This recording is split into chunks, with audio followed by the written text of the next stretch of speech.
भाई, हर लड़के लड़की की अपने हम सफ़र को लेकर कुछ ख्वाहिशें होती हैं, जैसे वो दिखता कैसा होगा, कितना पढ़ा होगा, जॉब होगा या नहीं, वगैरह वगैरह। लेकिन अंबर की तो बस एक ही ख्वाहिश थी कि लड़की ऐसी हो जो बिल्कुल उसकी माँ की कॉपी हो। माँ जैसा खाना बनाए, माँ जैसे बाल बनाए, माँ जैसी बातें करें। कुल मिलाकर अंबर की सोच माँ से शुरू होकर माँ पर ही खत्म हो जाती थी। अब तो आप समझ ही गए होंगे कि जिस घर में पत्नी की तुलना माँ से होगी, वहाँ शांति तो होने से रही, वहाँ तो होगा हर रोज एक नया घमासान। तो जी, 27 साल के नन्हे मुन्ने मम्मी के दुलारे अंबर की शादी 25 साल की समझदार होनहार लड़की अवनी से हो जाती है। जहाँ एक तरफ अंबर मम्माज बॉय बनकर मम्मी के आगे पीछे घूमता था, वहीं अवनी एक तेज तर्रार घर और ऑफिस को बिल्कुल बैलेंस करके रखने वाली लड़की थी। शादी को लगभग 1 महीना बीत गया था। इकलौते बेटे की शादी के बाद बहू आ जाने से सास अंजू को भी भरपूर आराम मिल रहा था। बहू अवनी ने 1 ही महीने में घर बहुत अच्छे से संभाल लिया था। अब तक अवनी गलत फहमी में जी रही थी कि सब कुछ भी बढ़िया है, और फिर एक दिन, मम्मी जी मैंने कढ़ी चावल बनाए हैं, मैं खाना लगा देती हूँ, आप लोग खा लीजिए। हाँ बहू, लगा दे भाई, कढ़ी का तो नाम सुनकर ही मुंह में पानी आ जाता है। क्या अंबर? अब बना दी है तो लगा दो, लेकिन सही बताऊँ तुम्हारे हाथ में वो बात नहीं है।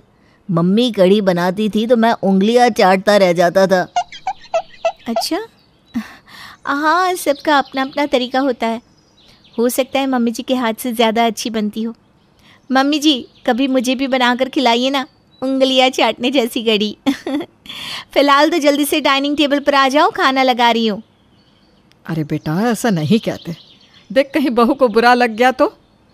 मम्मी सच्ची आपके हाथ का खाना इतना लज्जतदार होता है कि क्या बताऊँ।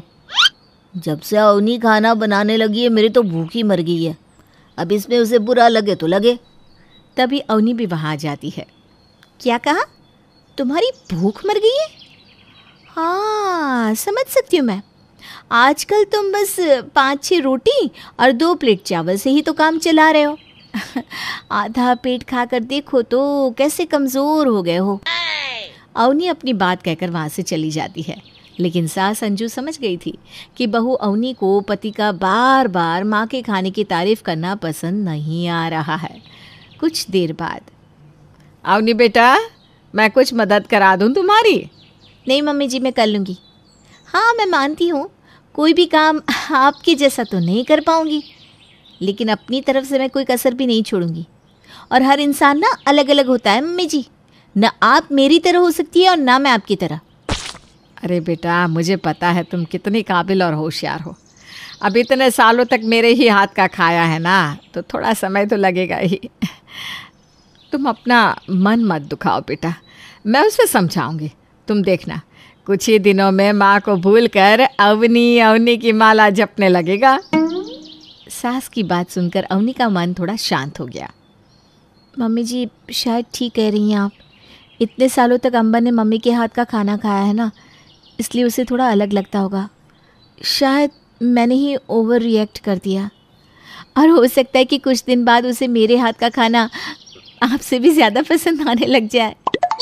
अपने मन में आई कड़वाहट को दूर करने के लिए अवनी फिर से अपने काम में व्यस्त हो जाती है। लेकिन कहते हैं ना, कुत्ते की दुम सीधी नहीं होती। अंजू जी के लाख समझाने पर भी अंबर में कोई खास सुधार नहीं आ रहा था। बेटा अवनी, आज शाम को थोड़ा जल्दी आ सकोगी? क्या बात है मम्मी जी? बेटा, अंबर की चाची जी आने वाली है। उनकी ना बड़ी ख़राब आदत है, हर चीज़ में अपने घर से तुलना करती है।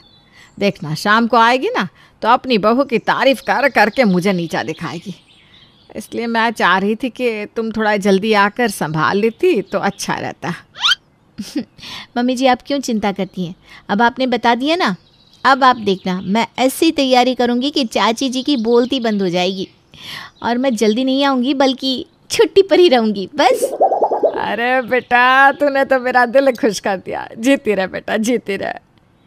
अवनी ने ऑफिस से छुट्टी लेकर शाम को चाची के आने की तैयारियां शुरू कर दी। सबसे पहले उसने पूरे घर के पर्दे, बेडशीट सब बदल डाले। फिर घर की अच्छे से सफाई करने के बाद वो रसोई में घुस गई। 2 तरह की सब्जी, पूरी, कचौरी, खीर, रायता, खाने की भी कई सारी वैरायटी तैयार करने के बाद वो अच्छे से तैयार होकर चाची जी के आने का इंतज़ार करने लगती है। सासू माँ अंजू ने भी आज कामों में अवनी का पूरा साथ दिया था, इसलिए सारे काम समय पर ही समाप्त हो गए थे। कुछ देर बाद चाची जी घर आई तो उनकी तो जैसे बोलती ही बंद हो गई थी। जी, घर तो बड़ा मेंटेन करके रखा है अवनी ने। नौकरी के साथ साथ कर लेती है ये सब। हाँ छोटी, बहू मेरी बड़ी गुणी है, हर काम में अव्वल है, ये समझ ले। अच्छा, बहुत बढ़िया, बहुत बढ़िया। जीजी कुछ चाय नाश्ता भी कराओगी या भूखे पेट बहू की तारीफ ही सुनाती रहोगी आज? क्यों नहीं कमला, अभी ले। अरे बेटा अवनी, देखो तो आ गई तुम्हारी चाची जी। अरे कब से लगी है रसोई में। मैंने तो कहा भी सिंपल सा खाना बना ले, तेरी चाची को ये ज़्यादा मसालेदार और पकवान मिष्टान पसंद नहीं, लेकिन मजाल है जो इसने सब्जी रोटी बनाई हो। पता नहीं क्या क्या मिष्टान बनाने में लगी हुई है। बहू अवनी के तारीफों के पुल सुनते सुनते चाची जी तो बेचारी आज कोई कमी निकाल ही नहीं पा रही थी, और अंजू खुशी के मारे फूल ही नहीं समा रही थी। तभी अंबर भी वहाँ आ जाता है। अरे चाची जी, आप नमस्ते नमस्ते, कब आई आप? हाँ बेटा, ये नहीं कि चाची को लेने स्टेशन पर आ जाए। अरे कभी फ़ोन करके हाल चाल ही जान ले। बस जब दरवाजे आकर बैठ जाओ तब सारे जहाँ की बात याद आती है। अरे छोड़ना इसे, तू नाश्ता कर। माँ की बात सुनकर अंबर ने भी नाश्ते की प्लेट में से एक कचौड़ी उठाते हुए उसका एक टुकड़ा मुंह में रख दिया। अब देखो चाची, अवनी ने इतने सारे पकवान तो बना कर रख दिया, लेकिन जो स्वाद माँ के हाथ के खाने में है ना, वो अवनी के हाथ में तो कभी आ ही नहीं पाएगा। एक टुकड़ा खाते ही मन खराब हो गया। अंबर बेटा, ऐसी बात नहीं करते। देख बहू ने कितनी मेहनत से सब कुछ बनाकर तैयार किया है। भाई मुझे तो बड़ा स्वादिष्ट लग रहा है खाना। रहने दो माँ, आप जब कचौड़ी बनाती थी ना, ओए होए होए होए, बस मेरे तो सोच कर ही मुंह में पानी आ रहा है। मतलब अवनी भी ठीक बना लेती, लेकिन आपसे कोई मुकाबला नहीं है उसका। सुबह से एक पैर पर खड़े होकर दौड़ते भागते सारे काम निपटाते निपटाते अवनी थक कर चूर हो गई थी, लेकिन अंबर के मुंह से चाची जी के सामने अपनी बुराई सुनकर अवनी के सब्र का पैमाना छलक गया और वो दनदनाती हुई अंबर के सामने आकर खड़ी हो गई। बस बहुत हो गया, हर समय मम्मी मम्मी मम्मी करते रहते हो।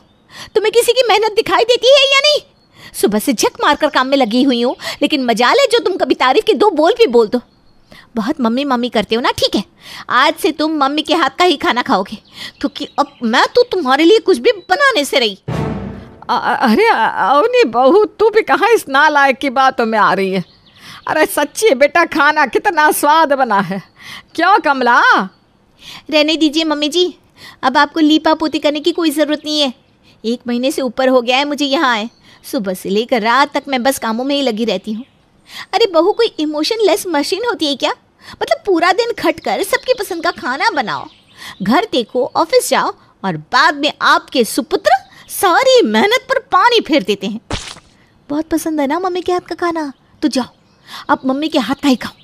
मुझे भी कोई झांसी की रानी बनकर सब कुछ अकेले खाने का शौक नहीं है। अवनी बहू ने चाची के सामने इज्जत का कबाड़ा तो किया ही, साथ ही साथ खाना न बनाने का जो फरमान जारी किया, वो तो अंजू को ही भारी पड़ गया। कुछ दिन तो बेचारी तीनों टाइम का खाना बनाती रही। उसके बाद अंबर, यहाँ आ तू। नालायक कहीं का, माँ का बुढ़ापा खराब करते तुझे शर्म नहीं आई होगी ना। सोचा था बुढ़ापे में बहू के हाथ की रोटी खाऊंगी, लेकिन तूने सारे अरमानों पर पानी फेर कर रख दिया। अरे बताओ, अब बुढ़ापे में मुझे ही सबको बना बना कर खिलाना पड़ रहा है। मम्मी लेकिन। अरे चुप कर नालायक, खबरदार जो मम्मी मम्मी की आवाज़ सुनाई दी तो बहुत हो गया। बहू को तूने ही उकसाया था ना, आज से तीनों टाइम का खाना भी तू ही बनाएगा। अरे मम्मी, मेरी जॉब तो बेटा उन्हीं भी करती है ना। जैसे वो सुबह उठकर सबका खाना बनाकर जाती थी, बिल्कुल वैसे ही अब तू भी खाना बनाकर ऑफिस जाएगा। 4 दिन जब खुद रसोई में पसीना बहाएगा तो बीवी के हाथ का खाना अमृत लगने लगेगा। बस फिर क्या था, उस दिन के बाद से दोनों सास बहू आराम से डाइनिंग टेबल पर बैठकर खाना खाती और बेचारा अंबर खाना बनाता और अपने मम्मी प्रेम को 100 बार खोजता रहता। अब तो वो सपने में भी नहीं कहता खाना हो तो मम्मी जैसा। सरिता की जल्दी शादी और फिर जल्दी ही पति की मृत्यु ने उसे दुखी कर दिया, लेकिन सरिता ने अपनी खुशियां अपने बेटे जैसे देवर में ढूंढी। अरे लल्लन बेटा उठ जाओ, खेत में नहीं जाना क्या काम पर? खाना बना दिया है, चाय पी लो। ना भाभी ना, पूरा शरीर दर्द हो रहा है। कल मैदान में क्रिकेट खेल के लिए गया था ना, आप आज अकेली ही खेत चली जाओ ना, हम दोपहर तक आ जाएंगे। सरिता जो सुबह से उठकर लल्लन के लिए खाना पीना बना रही थी, खुद के लिए 2 रोटी बांधकर खेत की तरफ निकल जाती है। रास्ते में मिलती है विमला। अरे सरिता, कहाँ जा रही हो? लल्लन बेटा कैसा है तुम्हारा? अरे मैं तो कहती हूँ शादी कर लो दूसरी। कैसे कर ले चाची शादी? लल्लन छोटा है, कौन देखेगा उसे? अरे सास हट्टी कट्टी है तेरी, फिर तू तो सरकारी टीचर भी है ना, कहाँ रोज रोज खेत के लिए निकल जाती है? तेरे माँ बाप कुछ नहीं कहते क्या? अरे ले क्यों नहीं जाते तुझे यहाँ से? स्कूल की तो छुट्टी चल रही है ना, इसीलिए तो खेत में चली जाती हूँ। वैसे भी जब ये जिंदा थे तो कहते थे कि छोटे भाई को पढ़ा लिखा कर कुछ बनाऊंगा, बेटे जैसा मानते थे। अब वो है नहीं तो मैं कैसे सब कुछ छोड़ दूं? ये बोलकर सरिता खेत का रास्ता पकड़ लेती है। वहीं घर पर सास। अरे लल्लन उठ जा, अब गई वो खेत में। अच्छा किया जो खेत भेज दिया, सारा दिन घर में बैठ कर मनहूसियत फैलाती वरना। अरे माँ, सरकारी नौकरी है उनकी, इसलिए पूछ लेता हूँ, वरना ना भाई रहा ना पापा। जिंदगी पता है कितनी मुश्किल वाली हो गई है मेरे लिए।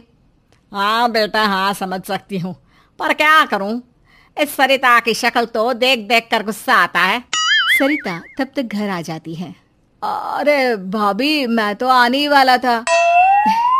कोई बात नहीं बेटा, मैंने सारा काम कर दिया है और बाकी कुछ नौकरों को जिम्मेदारी सौंप दी है। तुम्हारे पेपर का क्या हुआ, पढ़ाई कर ली? उसकी माँ जिंदा है अभी, उसकी फिक्र करने के लिए ये दिखाने की कोशिश ना कर, समझी? मैं मर भी गई तो लल्लन को माँ की कमी महसूस नहीं होगी। सरिता कुछ नहीं कहती, जानती थी सास की आदत, बोलने के सिवा जीवन में उन्होंने किया ही नहीं था कुछ। भाभी वो शहर जाना है, किताब चाहिए थी, उसके बिना पेपर नहीं दे पाऊंगा। अच्छा, कितने पैसे चाहिए? दे दो 2000, बाकी कुछ कम पड़ा तो मैं मैनेज कर लूंगा। ठीक है, अभी ला रही हूँ। सरिता अंदर से पैसे लेकर आती है। शुक्रिया भाभी, जिस दिन कुछ बन गया ना, पैसे सूद समेत वापस कर दूंगा। अरे कैसी बात कर रहे हो लल्लन, बच्चे कुछ भी बन जाए, माँ बाप के लिए यही बहुत बड़ी बात होती है। तुम्हारे भैया का तो सपना था कि तुम किसी बड़े पद पर नौकरी करो, अब वो तो रहे नहीं, लेकिन मैं जरूर उनका ये सपना पूरा करूंगी। हाँ हाँ ठीक है, जरा जरा सी बात में फिल्मी डायलॉग मारने की जरूरत नहीं है। अच्छा लल्लन, किताब लेकर वक्त से घर आ जाना। ये टिफिन भी ले जाओ लल्लन, शहर के रास्ते में कुछ नहीं मिलता, खा लेना। लल्लन बाहर जाता है, जहाँ बस में उसे उसकी दोस्त नेहा मिल जाती है। बात की क्या अपनी माँ से हमारी शादी की? मैं बता देती हूँ, इस महीने कुछ फाइनल नहीं किया तो मैं किसी और से शादी कर लूंगी। अरे कैसी बात कर रही हो मेरी जान, बस एक नौकरी लग जाए फिर तो शादी पक्की। हाँ हाँ, 2 साल से यही सुन रही हूँ, लेकिन तुम ना, मुझे तुम पर कोई भरोसा ही नहीं है। खैर, किसी तरह नेहा की शादी लल्लन से हो ही जाती। अरे यार, तुम्हारी भाभी का घर में बहुत ज्यादा ही इंटरफेयर नहीं है? मुझे नहीं पसंद इतनी औरतों के साथ रहना। चलो माँ है तुम्हारी, उनको तो झेलना ही है, पर ये भाभी, अरे ये अपने घर क्यों नहीं चली जाती? अब तो पति भी नहीं रहे इनके। अब भाभी भैया का सपना पूरा कर रही है। अच्छा, वो क्या था भला? मुझे अफसर बनाने का सपना। हो, तो ये तो वही बात हो गई कि भैंस के आगे बीन बचाओ, वो सांप की तरह नाचेगी। तुमको तो मैं अच्छे से जानती हूँ, कितने काया इंसान हो तुम।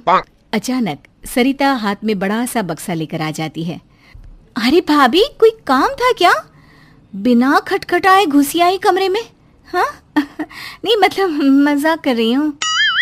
नेहा, ये सारे गहने तुम रख लो। मेरे जीवन में तो वही नहीं रहे जिनके लिए ये गहने मैं पहनती। इतने सारे गहने, ये तो मेरी माँ और सास ने भी मिलाकर मुझे नहीं दिए। शुक्रिया सरिता भाभी। दिन बीतते हैं। कुछ समय बाद नेहा और ललन का एक बेटा होता है, जिसे नेहा से भी ज्यादा सरिता का प्यार मिलता है। बड़ी माँ, क्या सारा दिन काम करती रहती हो? ये नौकरानी रख लो, अब सारा काम यही करेगी। हाँ हाँ, तुझे तो लगता है कि सारा काम तेरी बड़ी माँ ही करती है।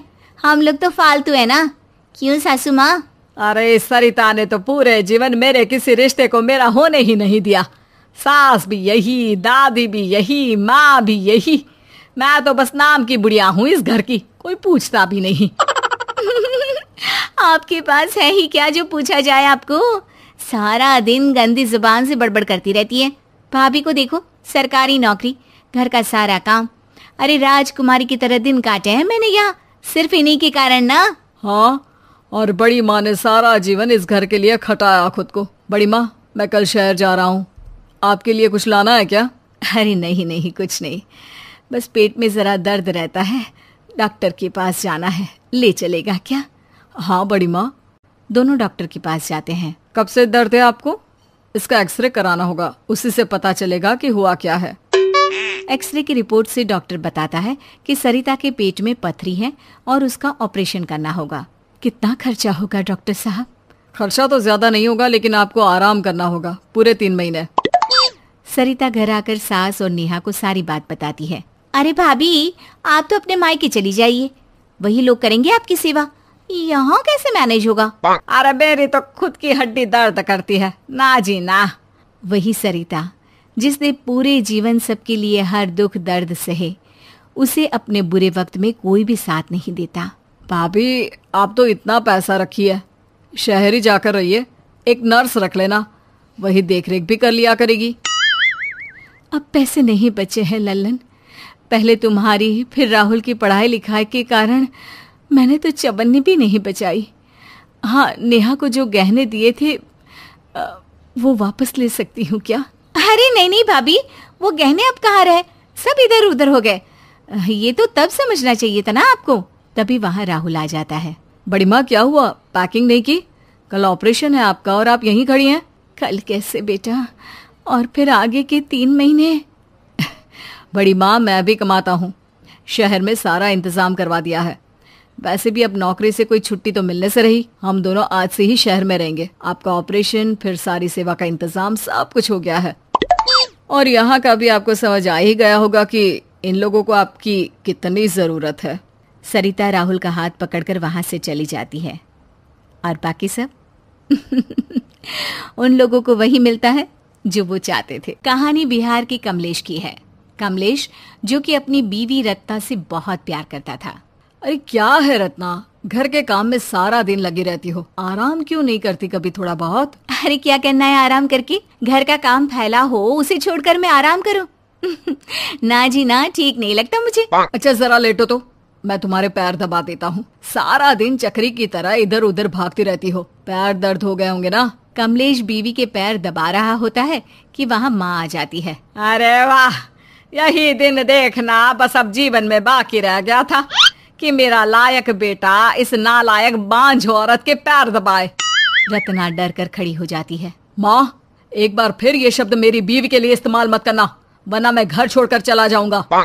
भैया, अरे मेरे पास क्यों रुकेगा तू? पाला पोसा बड़ा किया सिर्फ इसलिए ना कि बुढ़ापे की जरूरत में भाग जाए घर छोड़कर। माँ को रोता देख कमलेश शांत हो जाता है। माँ चाहती क्या हो? घर में शांति है, प्यार है, फिर कलेश क्यों करती रहती हो? शांति और प्यार मोक्ष नहीं दिलाएगा मुझे। अरे पोता चाहिए, पोता। पोते का मुंह देखकर मरना चाहती हूँ। और हाँ, मैंने पास के गांव की कामिनी को तेरे लिए पसंद कर लिया है। अगले महीने शादी है तेरी। इस कल मुही को छोड़ आना उसके घर। मैंने तलाक के पेपर भी पूरे रेडी करवा दिए हैं। अरे ये तो हद हो गई माँ, ये तूने सोच भी कैसे लिया कि मैं दूसरी शादी करूंगा और रत्ना को छोड़ दूंगा? हाँ हाँ, ये कल मुही खुद की तो कोई जिम्मेदारी समझती ही नहीं। माना मेरे बेटे में अकल नहीं है, लेकिन तू क्यों नहीं समझाती? अरे इकलौता लड़का है मेरा, शादी नहीं करेगा, बच्चे नहीं होंगे तो कुल कैसे चलेगा बोल। रत्ना को भी सास की बात ठीक लगती है। वो रात में पति से बात करती है। देखिए जी, मैं खुशकिस्मत हूँ कि आप मुझे इतना प्यार करते हैं, लेकिन माँ जी की चिंता भी तो जायज़ है ना। घर में बच्चा होना ज़रूरी है। हम लोगों की शादी को 10 साल हो गए हैं। मेरा होना होता तो अब तक हो जाता ना। अब तो डॉक्टर्स ने भी साफ कह दिया है कि कोई बच्चा गोद ले लो। हाँ तो गोद ले लेते हैं ना। मैं कल ही तुम्हें अनाथालय ले चलूंगा, वहाँ चलकर कोई अच्छा सा बच्चा देखकर ले आएंगे। नहीं नहीं नहीं, किसी और का नहीं। इस घर में तो बच्चा आपका ही होना चाहिए। कमी मुझ में है, आप क्यों सजा भुगत रहे हैं? कमलेश की रत्ना के आगे एक नहीं चलती। वो शादी के लिए मान जाता है। लेकिन मैं आप दोनों को बता देता हूँ, मैं रत्ना के बिना नहीं रह सकता। मैं उसे ना ही छोड़ूंगा और ना ही तलाक दूंगा। जिसे आना है इस शर्त में आए बस। माँ की समझाने के बाद भी कमलेश नहीं मानता और पास के गांव की कामिनी की शादी कमलेश के साथ हो जाती है। एक दिन कामिनी फोन पर है। अरे ना छोड़े अपनी पहली पत्नी, चाहता भी कौन है? अच्छा ही तो है माँ, मैंने तो वैसे भी पैसे और जायदाद के लिए शादी की है, मुझे तो उसी से मतलब है। अच्छा वाह, ये तो बहुत अच्छी बात है कि तुमने पैसों के लिए शादी की, तो वो तुम्हें वक्त से मिल जाएंगे। अरे मैं तो मजाक कर रही थी, आप बुरा मान गए क्या? क्यों बुरा मानो? कम से कम मेरे मन में ये मलाल तो नहीं रह जाएगा कि किसी की बेटी के साथ मैंने गलत किया है। फिर क्या था, बेचारी रत्ना सबका काम करती, कामिनी को भी कमरे में ही खाना नाश्ता देती और पूरे घर का ख्याल रखती। माँ जी दवाई खा लीजिए, ये पानी रखा है। हाँ रत्ना ला दे। पता नहीं पोते का मुंह देख पाऊंगी कि नहीं। तेरे साथ बहुत बुरा कर दिया मैंने। कैसी बात कर रही है माँ जी? आपने जो किया वो इस घर के लिए किया है। मैं भी कब तक रहती, फिर इतनी जमीन दुकान मकान किस काम का? तभी वहाँ कामिनी आ जाती है। सोचा आप लोगों को खुशखबरी दे दूं कि आप दादी बनने वाली हैं सासू माँ। रत्ना को ये सुनकर खुशी भी होती है और दुख भी, लेकिन वो शांति से अंदर चली जाती है। लगता है रत्ना को अच्छा नहीं लगा कि मैं माँ बनने वाली हूँ। अरे किस औरत को अच्छा लगेगा अपने पति को किसी और के साथ बांटना? वो छोड़, अब ख्याल रख अपना। इसी के लिए लाई थी मैं तुझे इस घर में। हाँ हाँ पता है, बार बार याद दिलाने की जरूरत नहीं है। और हाँ, मुझे इस महीने से 10,000 महीना देना शुरू कर दो। वो क्या है ना, तमाम खर्चा होता है ऐसे वक्त में। अब रत्ना भी कामिनी के खाने पीने से लेकर हर जरूरत का ख्याल रखने लगी। फिर वो दिन भी आ जाता है कि कामिनी को एक प्यारा सा बेटा हो जाता है। देखो, मैं अब ये घर छोड़कर जा रही हूँ, मुझे तलाक चाहिए। और हाँ, इस बेटे पर भी कोई हक जताने की जरूरत नहीं है। ये क्या बात कर रही हो तुम जानती हो कि तुमसे शादी ही इसी शर्त पर हुई थी। अरे मुझे डर है कि कल को ये रत्ना मेरे बच्चे को कुछ कर ना दे। आखिर ये मेरे बच्चे को मार भी तो सकती है। अरे कैसी बात कर रही हो, मैं इसे क्यों मारूंगी? कमलेश देखिए ना, ये क्या बोल रही हैं। अरे रत्ना तुम परेशान ना हो, ये ऐसी ही औरत है, ये नहीं समझेगी कि औरतों की जिम्मेदारी और समर्पण क्या होता है। कामिनी, मैं तुम्हारे आगे हाथ जोड़ता हूँ, प्लीज मत करो ऐसा। ये बच्चा हम लोगों के लिए बहुत जरूरी है। अरे कामिनी बेटा, ये क्या बोल रही हो? ये मुन्ना हम लोगों के घर का चिराग है। अरे क्या चाहिए तुम्हें आखिर? देखिए, पहले तो इस रत्ना को घर से बाहर निकालो, दूसरा पूरी प्रॉपर्टी इसके नाम करो और मुझे हर महीने के 30,000 रुपए दो। कामिनी, ये सब कुछ मुन्ने का ही तो है, वही तो पूरी संपत्ति का इकलौता हकदार है। रहा सवाल मेरे घर के बाहर जाने का, तो मैं चली जाती हूँ, लेकिन तुम कहीं मत जाओ प्लीज। अरे कैसी बात कर रही हो रत्ना, मैं तुम्हारे बिना नहीं रह सकता। तभी माँ चक्कर खाकर गिर जाती है। बेटा, जो ये कामिनी कह रही है मान ले, वरना मैं मर जाऊंगी। कमलेश घर के बाहर ही रत्ना के रहने के लिए व्यवस्था कर देता है। रोज रत्ना किसी नौकरानी की तरह घर में आती, सारा काम करती और फिर उसी कमरे में जाकर सो जाती। लेकिन फिर एक दिन, कमलेश, अरे ओ कमलेश कहाँ है? ये कामिनी कहीं दिखाई नहीं दे रही। बच्चा रोया जा रहा है। मैं बच्चे को लेकर रत्ना को दे देता हूँ माँ। अरे जल्दी कर, बहुत देर से रो रहा है कमरे में। कमलेश कमरे में जाता है जहाँ रत्ना की अलमारी से सारा सामान गायब होता है। सामने एक चिट्ठी रखी होती है जो कामिनी ने लिखी होती है। कमलेश बच्चा लेकर रत्ना को देता है और गले लगाकर कहता है, तुम्हें मेरा ही बच्चा चाहिए था ना, ये लो। और माँ, आज के बाद कामिनी कभी नहीं आएगी। उसने चिट्ठी लिखी है कि उसे हम लोगों से भी ज़्यादा अमीर लोग मिल गया है। वो बच्चे की जिम्मेदारी नहीं लेना चाहती।